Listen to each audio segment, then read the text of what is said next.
Good afternoon, everybody, and welcome to another episode of An Invitation to a Conversation. Today's guest is Pastor John Perry II. Um, John Perry II is an author, community activist, Christian leader, and leadership development trainer who is noted for being an insightful and passionate advocate of inner and social transformation. Having shared thousands of messages, he is noted across the country for thought-provoking messages which challenge and motivate his listeners to be their best self.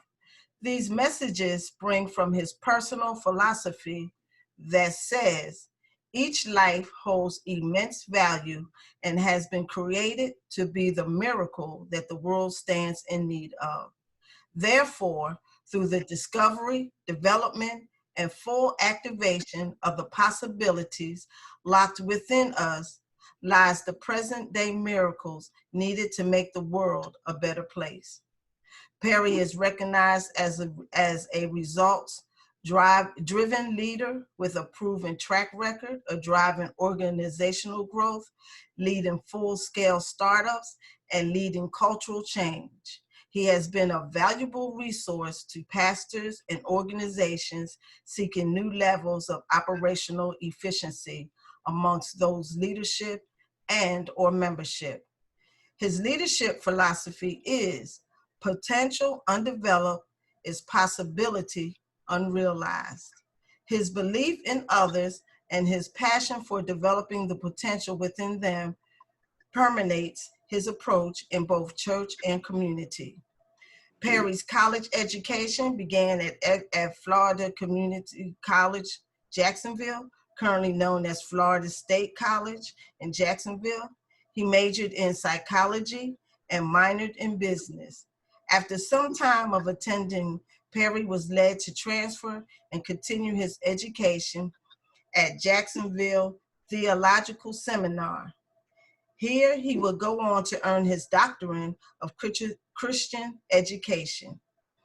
Perry later went on to become certified as an anger management instructor. He currently holds the office of president of the Brunswick, Georgia branch of the NAACP, an office that he has held for multiple terms. He is also the pastor of Mount Sinai MBC of Southeast Georgia, affectionately known as the Community of Sinai in the Waverly, Brunswick, Georgia area. Amazon presently carries 4 of Perry's books: Manage Life, Shift What's Stopping Your Shift, Messages from an Angel, and Called to Be Exceptional. Thank you, Pastor Perry, for being here today. Great to have you. Um, I have quite a good conversation that I would like to have with you because of your multi positions that you hold here in Brunswick, Georgia. You're the pastor, you're the president of NAACP, and now you want to run for mayor of Brunswick, Georgia. And your slogan is a bold new Brunswick. You're from Jacksonville, Florida, and you're living here in Brunswick, Georgia. Why the transition from a big city to a small city? Well, first of all, let me say thank you for having me. I've been excited about the opportunity to share with you and your listeners. And so thank you so much for having me. To answer your question, I was called here 13 years ago from Jacksonville, Florida, to a church in Waverly, Georgia, which sits right on the borders of what is considered Brunswick, to pastor. And so I was called to Mount Sinai Missionary Baptist Church 13 years ago. They saw something in me and gave me the opportunity to come and to shepherd them. I tell people all the time that, you know, it's been a mutual love relationship. They've taught me many things as I've taught them things as led by the Spirit. And so they are uniquely responsible for a great deal of my growth. And I pray that they see it likewise. I've been to your church and you give a very good sermon. You have a very good congregation. I like To it. God be the glory. Yes. Um, what do you see a correlation between being a pastor, the president of NAACP, and now wanting to be mayor? Do you see a correlation between those titles? Well, I do. You know, when you name those titles, what they really represent is a unique journey. I've been in ministry, full-time ministry, since the age of 19. Started out as a musician in church for 4 years, and then heard the call of God to preach the gospel. And so at 24, I went on to full-time staff as a outreach minister first, and then I became the assistant pastor in a congregation of 1,600 members. In that environment, it was highly administrative because we had so many people.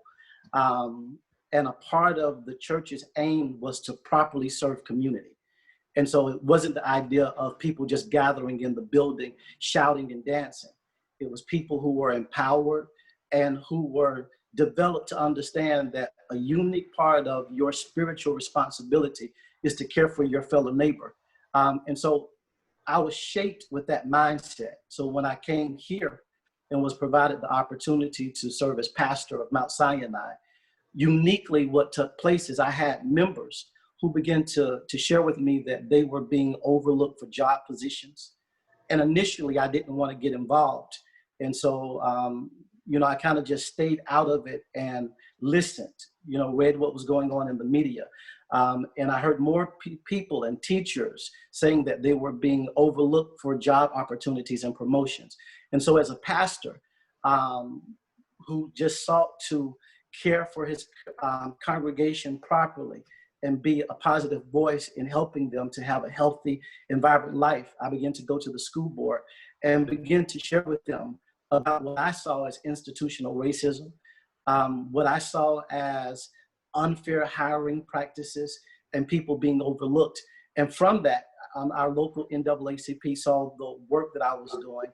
And the president at that time needed to step down for some personal reasons and asked me if I would come in and be the interim president.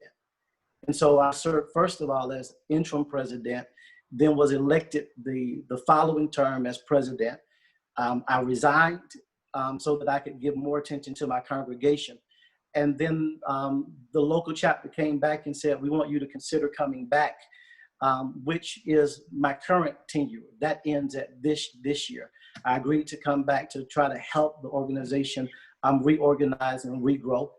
And so being a part of the NAACP and serving as president has given me a unique opportunity to see the different problems that our community has a passion and a burden to see change. I've been able to be on the front line of that and work with some of our citizens in trying to bring about that change. From a pastoral standpoint, I believe that what I've gained is the understanding that it's so important to hold community together. One of the first responsibilities of a pastor, and sometimes we're slow learning this, but one of our first responsibility is to hold the flock together. You know, sometimes you get those honorary people, persons that, you know, are very disagreeable. And sometimes we're willing to allow them to leave the fold. But from a scriptural standpoint, we're charged to hold the congregation together and love them so much that even if one sheep is lost, we leave the 99 in safe care and go find that one. And so that has developed in me this mindset of unity, oneness. Anyone that has heard me talk in community settings, I've always been a proponent of a unified vision and all of us coming together to try to work towards health. And so being a pastor has really forged in me that mindset. Also, a part of pastoring means that you have to be about the business of transforming minds. And so I think that spills over extremely well when we talk about the idea of transforming community, because you don't transform community without transforming the mind of the citizens that are part of the community. I think a lot of times we try to put things in place and we put them in place before the people are ready for it.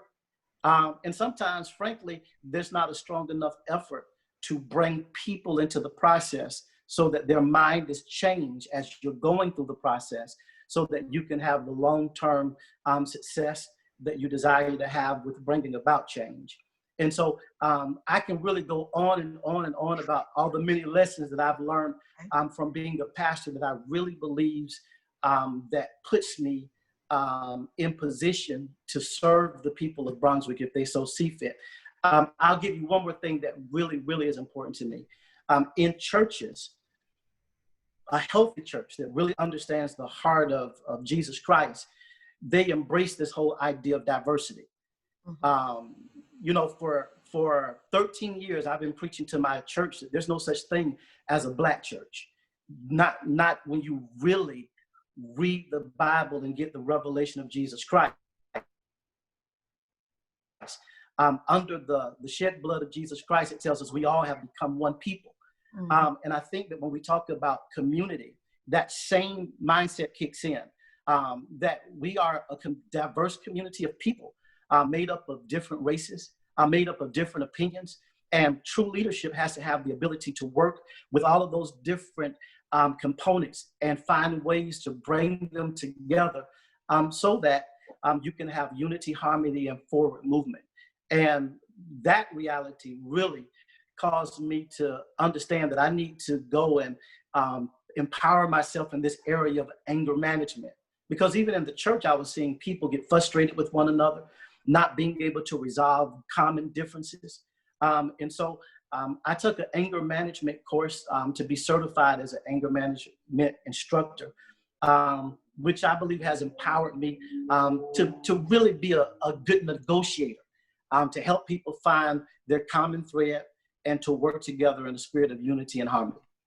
And anger management would be a good degree or title to hold, because people come into church anger, you know, with their lives, with their selves, where they've been, where they're trying to go, where they have been, and they're not there right now. NAACP, that's a group that has angered people because they're angry about the injustice. They're angry about the lack of unity. They're angry about the lack of diversity. And I think that has a point. And then as mayor, you have people angry with the business of the city or the county. So what would you say, what would be your theme, or how would you branch, what would you use from your church that you carried on to the NAACP, that you can carry on as mayor, that would link more people together? Because the church is not as full as it used to be. Right. It's hard to get people to commit to an organization and constantly come and be a part of. They have a lot to say on the outside, but to come to the meetings and be consistent. And then how could you branch them to bring more people to the forefront to come to city commissioner meetings and county commissioner meetings? Well, you know, all of those different things that we've talked about, I think that the common thread of all of those things is that in those capacities, I've been able to be a visionary leader in church, a visionary leader as the president of the NAACP. And so one aspect is that whoever the mayor becomes, and I'm hoping that I am the choice and the desire of the people, but that position has to bring with it the capacity of visionary leadership, the ability to see beyond our current conditions to the hope of what we are called to be. I think a lot of times we get so caught up on looking at the problem that we only talk about the problem, we only focus on the problem. But the reality is that you never move from where you are to a better place without a vision. And so there has to be a clear defined vision that we cast for our community that doesn't just come from one person. And that's where this whole spirit of being a person of unification and believing that everybody has a place at the table is so important. For me, a visionary leader has to have a degree of humility. And that humility says that even though I'm the leader, I understand that I don't lead alone. It says that, the solution is not just in one person, but it's in many people. And so that one person who becomes the mayor, they have access to the many resources within the community and the person of the people. And you have different gifts, talents, abilities, skill sets, and you bring them to the table, come up with a unified vision that everyone can get behind, because they've been a part of the process of developing the vision of what their community is going to be. And so they're vested. One of the things that I have seen so much is this frustration within the residents of our city, people who say that we should be more than what we are. We should have this, and we don't have this, or we don't have this. When is this going to change? And so there's been this silent frustration, and they've given us faith as leaders that we're going to make it better, and it hasn't become any better over all of these years. And I think what it's showing them is that we need a different type of leader. And so on one level, I bring the ability to be a visionary leader to the seat. But on the other level, I've always believed in results. I think that there has to be transparency and accountability that leads to clear, measurable results. And so, yearly, what are the gains that we're making? I think every leader has the responsibility of saying, we've accomplished this, we've achieved this. The idea of holding a position and just sitting silent and not being accountable to the people who elected you to be there, that season has to end. And so I believe that I bring the spirit of being results driven. And to be results driven, you got to have a certain level of boldness. You can't be a passive leader. You can't be an arrogant leader. You can't be a dogmatic leader, but you still have to have a degree of boldness that pushes forward movement. And I think a lot of the complaints of our city residents has been that they're not seeing the forward movement that they want to see. We've been accused of being very passive as a city. At some levels, I feel like that's an unfair assessment. A lot of our citizens, because of the lack of transparency, don't really understand the economic plight that our city has been in. I just shared with the group of volunteers back to the day of Brian Thompson as mayor. There was a news article that I ran across that said that he had to go to the Rotary Club and ask them to make a donation to the city, because at that moment, we didn't have enough money to pay the staff of the city. Now, that's some real financial hardship. Mm-hmm. So that happened under Brian Thompson. Then Mayor Harvey comes in, and he still has inherited that financial turbulence. And so our current leadership has done a great job getting us to a place of basic foundational financial stability. And so I think they don't get enough credit for that, but I don't think they get enough credit for that because there hasn't been this transparency that's needed, to tell the citizens, listen, right now, our city is in financial hardship.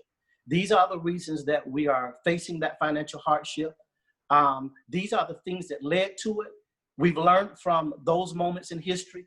We've made these particular adjustments so that we never go through that again. And for a season, we're going to be rebuilding our financial structure. And then when we rebuild it, first on the agenda is the improvement of roads. Then we're looking at doing this, and then we're looking at doing this. It's that level of transparency that forces leadership to come up with a plan that they communicate to the people. And so everybody knows exactly where we are in the process of growth and development. I bring that kind of mindset that I don't think you hide truths from the community, because we're all going through this together. And it's detrimental that everybody knows the truth of the ins and outs of operation our tactical plans, so that they can navigate through the process with some sense of confidence that we are going somewhere, and that it's going to get better. The last thing that I'll say is that I'm a team player. You know, when I was younger, I played basketball, and the position that I played was point guard. And my father, he tried out for the NBA.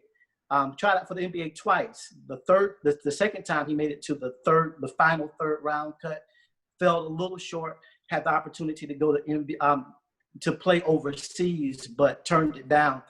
And so he began to focus on me. And in that position, he used to always want me to shoot the ball. He said, "Boy, shoot the ball, shoot the ball." But there was something in me that always wanted to get other people involved. Right. I wanted to see them score. I wanted to set them up to make the shot. And I took extreme pride in that. And that same spirit has followed me to ministry, where I love to see people win. If I'm able to see the potential in your life, I'm going to be one of your biggest motivators. I'm pushing you to be everything that you have the potential to be. It followed me over into the NAACP, where I'm constantly encouraging young people. You can be the voice. You don't have to wait for old heads like me to stand up and speak to situations and circumstances.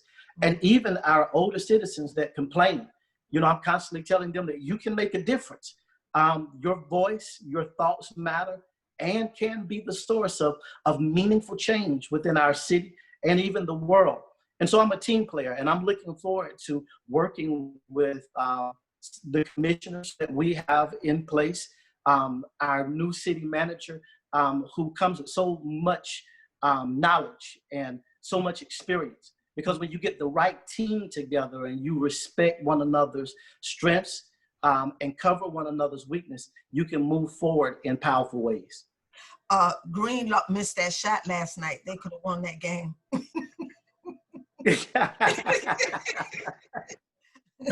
So that's the truth. You know who I'm rooting for. They should not have given him the ball. But listen, you talked a little bit about it, and I want to go back to it. Most people do have a slogan when they're running for a particular seat. So what does a bold new Brunswick look like to you? Okay, what is your image of a bold new Brunswick? Is it economy? Is it the upgrading of urban cities?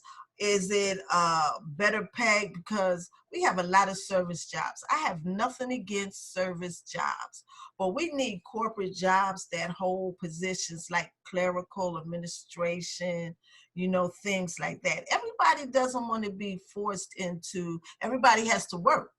But everybody doesn't want their first job to be at a fast food restaurant or before they hit that plateau of where they want to be, you know, because like we know, a lot of times African-American people have to leave Brunswick out of high school to get their career jump started.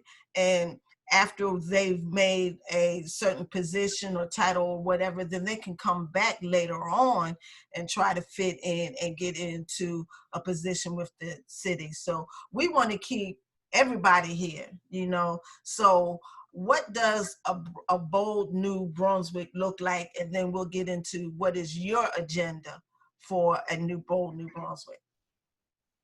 Well, for me, a bold new Brunswick, in the simplest terms, looks like a city that the citizens can be proud of.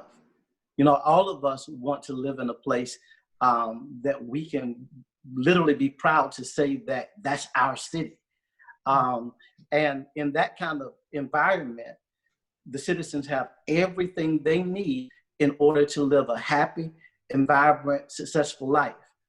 Currently, in our current conditions, at some level, we are a food desert, meaning that people don't have access to fresh fruit, vegetables, and just the grocery that they need on a weekly basis. That's not the kind of Brunswick that I envision. Of course, you know, we are inundated with constant flooding whenever we wind up getting heavy rains. That's not the kind of conditions that make citizens proud of living in their city. You mentioned earlier about the lack of job opportunities. Just about 2 years ago, could be 3, US Today stated that we were the poorest city in the state of Georgia. Some people have argued that those facts may not be true, but even if they're not true, that means that we have to be at the lower level of the ratings, even if we're not the worst. And so lack of jobs is definitely something that we've got to deal with. One of the things that is clearly notable is that whenever persons get to a place of decent economic stability and it's time to buy a house, they don't look to buy the house inside of the city limits of Brunswick, because when we look at what we're offering in terms of housing for a single family or for the young business professional, it's not desirable. And so a bold New Brunswick looks like a Brunswick that the citizens can say, man, I love where I live. And right where I live, I have every single thing that I stand in need of. We know that poverty is a major problem that we that we face. And so when our parks and recreations begin to be managed by the county, one of the things that we saw the programming of the parks and recreation radically change. No longer that we have programs that encourage education and did the extracurricular activity that our community was used to. So a bold New Brunswick is a Brunswick that takes back over its parks and recreations and begins to create another level of unity amongst community that empowers them to be the them that they have the possibility of becoming. And so a bold New Brunswick is, first of all, a Brunswick that our citizens can look at and say, man, I'm proud to live here. I can say to the world that I wouldn't want to be any other place than right here, because everything I need is right here. But a bold New Brunswick is also a Brunswick that has a leadership that's not afraid to make the tough decisions that is going to lead to forward movement within our city. You can't have a bold city if you don't have bold leadership. I'm not talking about leadership that is not thought out, because I believe that you have to have calculated risk that leads to positive growth.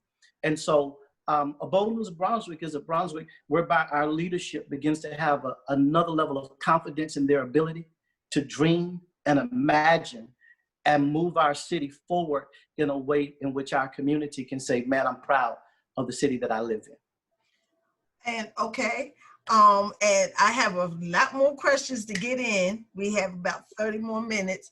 Okay.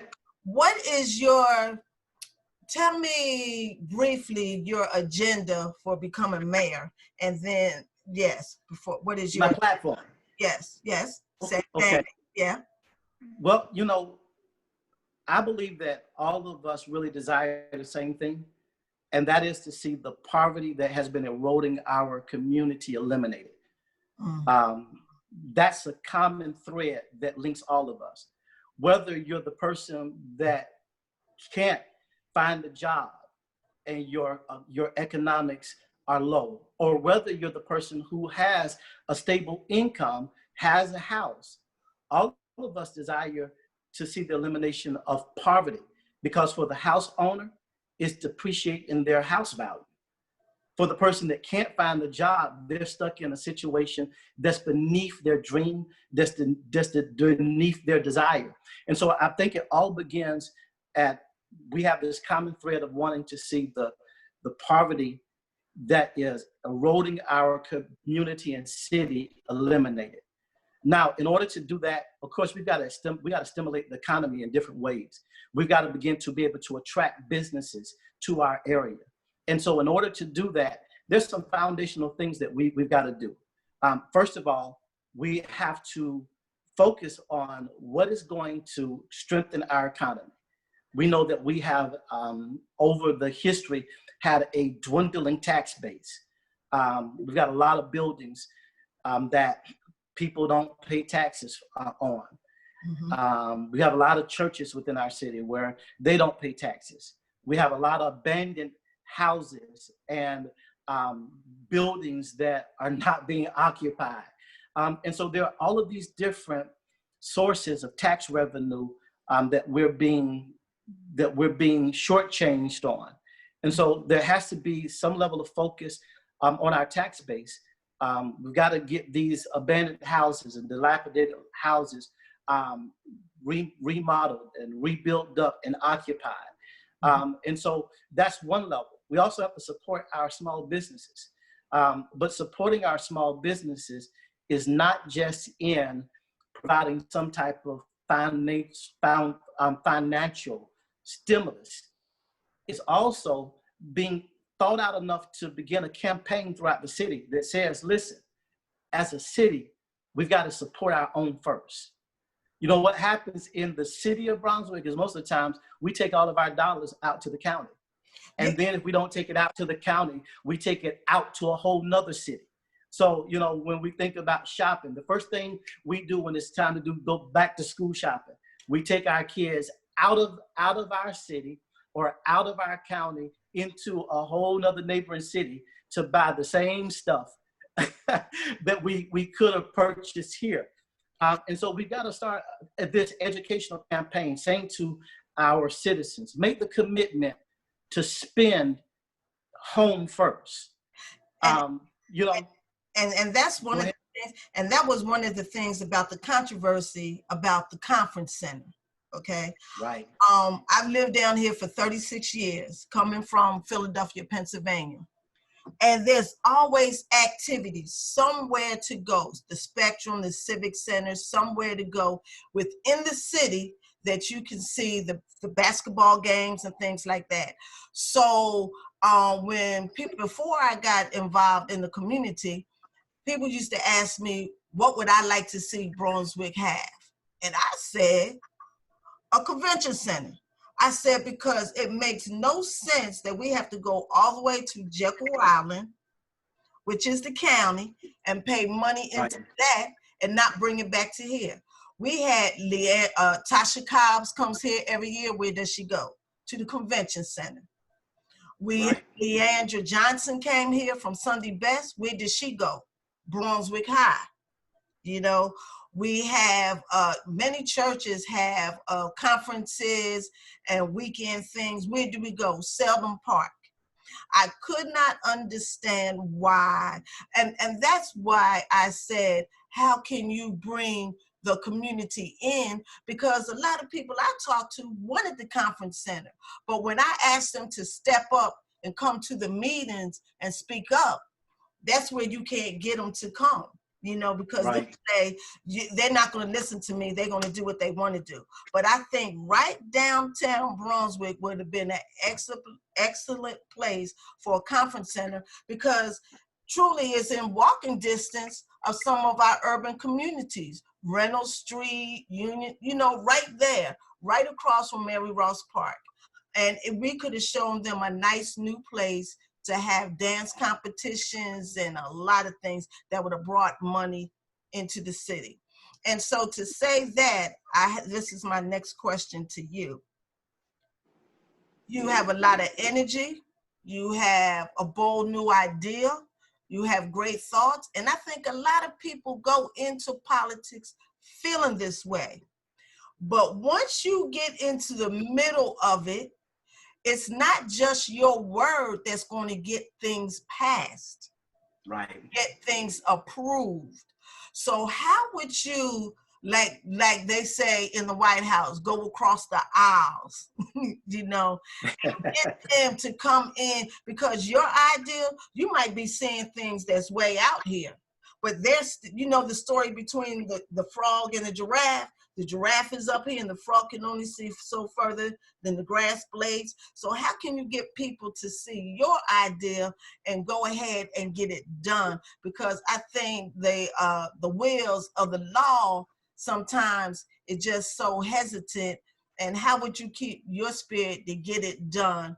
Whether they said, you know, with all the money back and forth of planning and studies and all of that. Well, you know, I'm gonna keep that question in mind. I want to finish your other question about my agenda. Okay. It starts at this whole thing of trying to stimulate economy and getting our people to understand the importance of spending home first is, you know, just a part of that. But also, I believe that the mayor has to be someone that attracts and that solicits businesses to our area and our community. And so one of the things that I'm committed to do is to look at the businesses that are a part of Glenn County, see if we could come up with creative incentives for them to be willing to do business within the city. We have Cravers just came to the area, and for anyone that has had Cravers chicken, you know, they're raving over. I would love to see him franchise and do another spot inside the city. And so I think that, you know, you have to have leadership that's bold enough to believe in who we are and what we're developing, that we're willing to try to attract new businesses. That's just a small example. But, you know, does the mayor, does our city commissioners partner with the staff to try to attract businesses to our area? So that's a part of the economic change that we need, or what has to happen in bringing about the economic change that we want to see. Also, in our budget, we have so many jobs that we have to contract out. Mm-hmm. Are we looking to have persons within our city meet the needs of those jobs that are being contracted out, so that that money circulates and rotates and stays right here in the city? And so there are different things that we have the ability to do in terms of economics, but also not just our economy, our public safety has to be addressed. For those that are paying attention, the level of violent crimes are kicking up. Holistically, the Glenn County Police Department has done a wonderful job. For those that follow what's taking place, they've been understaffed for years. And yet they've been able to manage to bring certain areas of criminal activity down. But this area of violent crime is kicking up. You know, we had someone recently do a drive-by. 4 people were injured in that drive-by. Prior to that, we had somebody break into the Sonic and rob them at gunpoint at the Sonic. We had someone break into a jewelry store and do a snatch and grab. And so the level of boldness that is taking place with violent crimes, I believe that we have to address. Now, some people don't like when I say this, but I think we have to have a non-tolerance for violent crime. Some people say that, you know, because of our poverty, that's why we got all of these crimes. But there's a difference between violent crime and petty crime. Mm. You know, the person that has to steal a loaf of bread because their family is hungry. That's different from the person that engages in a murderous act, seeking to take somebody's life. I come from Jacksonville, and you mentioned that. Jacksonville is not known as a metropolitan city yet. It's not an Atlanta. It's not a New York. But in terms of homicide, it is one of the leading cities in homicides. And it's gotten so bad that now they can't get it reined in. Mm-hmm. And what I want to make sure of is that we don't allow violent crimes to progress so much that we're no longer able to rein it in. Mm-hmm. And so public safety is one of those areas that we have to deal with by addressing violent crime. But also, you know, homelessness. We got to deal with that because we want our homeless people to be safe, but we also want our residents to be safe. Some homelessness is a byproduct of mental health, and it's hard to gauge which situations are which. But it's so that everyone's safe, the homeless and also our residents. We've got to make sure that we clean up this homeless situation that's taking place. So that's the area of public safety. But lastly, pedestrianly friendly engineered communities. And by that, I mean walkable communities that are so well designed that people are able to walk within 4 to 6 blocks and get everything that they stand in need of. Mm-hmm. First of all, a community is not walkable if it's flooding. We talked about that. If it floods, the kids that walk to school, I mean, how did they even really get to school Right. in a decent way? Of course, walkable communities allow for another level of transportation, which is bicycling, which becomes necessary when you have the level of poverty that we're dealing with. And so just well-engineered communities that allow the community to have access to the resources that they need. Because now, if I live in Brunswick and I don't have transportation, how do I get to Super Walmart? Right. And so we've got to engineer with another level of density in mind. There was a time where we tried not to do this density thing. But now we have to look at how we do the business of business. And we've got to make room for another level of density. Now, you asked me the question of how do I cross the lines? I cross the lines of bringing people together because at heart, I'm a person of peace. A lot of times people look at me from an external position, and because I'm the president of the NAACP and I'm advocating about injustices, they think I'm this confrontational personality that wants to fight. And the truth of the matter is that that's far from the truth of who I am. I'm a person that believes that we all have the ability to come together, to negotiate, find our common threads, and bring about and produce positive change. Now, once we've tried to negotiate, and there are not reasonable minds in the place, in that place at the table of negotiation, then all bets are off. If I have to stand up and declare, to the opposition that this is wrong, this is unjust, I'm willing to do that. And so I think a part of bringing all people together is your willingness to sit down and conversate with people, to be honest and be transparent about the need, about the forward movement that you need to see. And just to show you the point, in the Ahmad Arbery incident, I've been able to develop. We got a few more minutes, and I want to segue into that. Okay, real quickly. I had the privilege of meeting some white businessmen. And one of the businessmen said to me, John, I grew up in Brunswick, and I want to see Brunswick healthy and thriving. But there's some people that I associate with that wants it run down to the point that it becomes the property of the county. Right. But that's not my desire, because I grew up here. Okay, so we have some time, and let's segue into this next segment. Racism. Briefly. How did you become the voice for the people during the Ahmad Arbery case? When the whole incident took place, Mark Baker and Cedric King, along with Mayor Harvey, called me.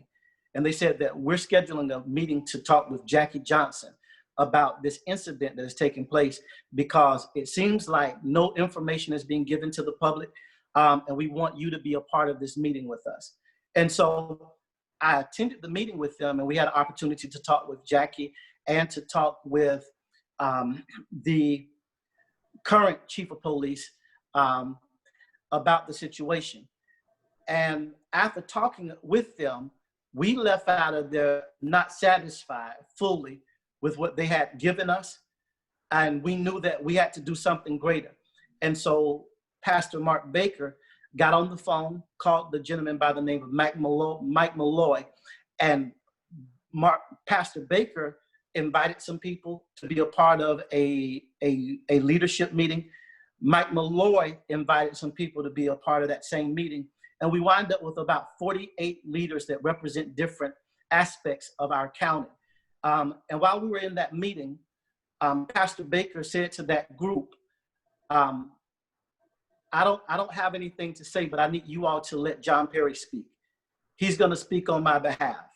And when I got up, I said to them, all I hear is technical talk about what we can't say because, this is in the hands of investigation.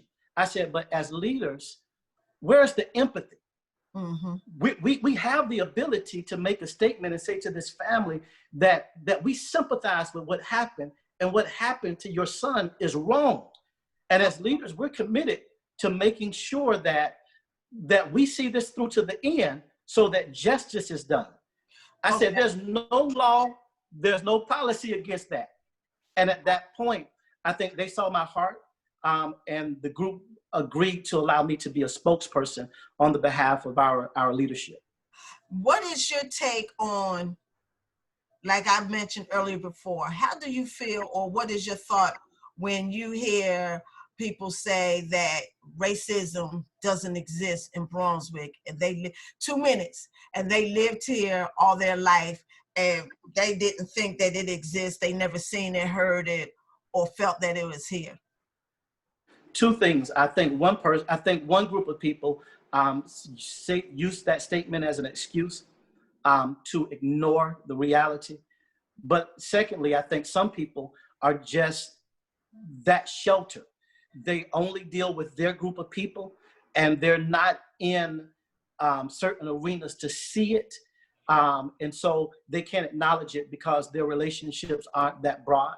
But anyone that says that racism doesn't exist, it may be because they're defining it by what racism looked like on yesterday, and they haven't learned the new nuances and systems that have been employed to continue to perpetuate racism.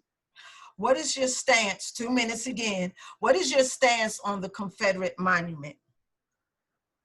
I shared that I believe that the monument needs to be moved. I think it's a part of the evolution of who we're becoming as a city. Again, this has to be about forward movement. It has to be about vision. And if we want to create unity and harmony with our citizens, then one great step in doing that is by moving the monument so that we can begin new beginnings. All right. What is your favorite phrase, scripture, or testimony, 3 minutes, that allows you to continue to be who you are, or brought you into who you are? The quote that I'm sharing with people constantly in this season is that we all have a moral responsibility to live a life of meaning. And for me, that simply means that all of us have been given some type of God-given gift, talent, that will make the world a better place if we tap into ourselves and we release it for the benefit of others. And so we all have a moral responsibility to live a life of meaning. And by doing so, the world becomes a better place. And that goes into your philosophy of your favorite statement, saying potential undeveloped is possibility unrealized. Absolutely. Absolutely. And to close out, Pastor, it was a very good conversation. Thank you. I appreciated that. Passed by real fast. I thought I needed another day to get it all in. But is there anything that I haven't asked you, or that we haven't discussed, that you want to share with the viewing audience? And you have about 10 minutes or whatever to do so. Okay. Well, I would like to share with all of the residents of our community that 13 years ago, God gave me the privilege of becoming a part of this community. And for me, in 13 years, this has become home. I'm not someone that's not living in the city limits of Brunswick. I live in the city limits of Brunswick. There are people who have a heart for the city because they grew up in the city, but they've gone on to move to different other areas. But I made a decision to live right here in the heart of the city, so that I could rub shoulders with the community, so that I could show the citizens that, listen, hey, I'm one of you. There's this big misconception that people have. When they see me, they think I'm some well-to-do person that comes from means. The reality is, I'm just like the common person. My mother had me at the age of 15 years old, and had to continue her education and her dream of becoming a registered nurse while taking care of me, working, and going to school. And so I know what it means to work hard. Through the example of my mother. My father, I told you earlier, tried out for NBA, and when his dream didn't come to pass, he understood that I can't afford to sit here and have a pity party. I got to come up with a different plan. And so he moved from being a welder to being a certified truck driver. Both of them recently retired about 2 years ago after serving 30 plus years in the professions that they worked hard to obtain. Their motto has said to me that anything that you put your mind to, you can achieve it. That's been a personal mantra of mine, but that's also a mantra that I bring to the seat of mayor, that listen, we don't have to be this place that is impoverished. We don't have to be this place that people look over and look down on. We have the ability to be everything that we imagine ourselves being with hard work, with consistent work, by taking responsibility, not looking for outsiders to make us what we desire to be, but coming together as a community and saying, the buck stops right here. This is where history will say that we made a drastic turnaround and we became the great city that the country knows as Brunswick. And so I'm looking forward to serving you, and I pray that you would support and get behind this campaign. Thank you, Pastor. Thank you. That's a great way to end this conversation. Thank you once again for accepting my invitation to a conversation. Blessed to have you, and you continue to have a blessed weekend. Thank you for having me. You're welcome. God bless. You too.